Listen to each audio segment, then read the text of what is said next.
CMTC Vijapur મુકામે September 24 પોષણ માસ અંતર્ગત વાનગી પ્રદર્શન રાખવામાં આવ્યું। જનરલ હોસ્પિટલ વિજાપુરમાં કાર્યરત બાળ સેવા કેન્દ્ર CMTCમાં દાખલ થતા સેમવાળા બાળકોના વાલીઓને પોષણ સંબંધિત માહિતી આપવા તેમજ પોતાના બાળકોને કુપોષણમાંથી કેવી રીતે પોતાનું બાળક નોર્મલ થાય તે હેતુસર જુદા જુદા કઠોળ જેવા કે ચણા, વટાણા, તુવેર, રાજમા તેમજ જુદી જુદી દાળ, મગની દાળ, ચણા દાળ, મસૂરની દાળ, અડદની દાળમાંથી તેમજ જુદા જુદા લોટ ભેગા કરી મિલેટ બનાવી તેમાંથી બનાવેલ વાનગીનું પ્રદર્શન રાખવામાં આવ્યું।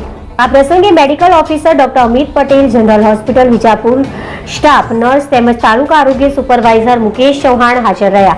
આ સમગ્ર પ્રોગ્રામનું આયોજન નિપલ પટેલ, સ્ટાફ નર્સ દ્વારા કરવામાં આવ્યું હતું। અહેવાલ નરેશજી ઠાકુર, મહેસાણા।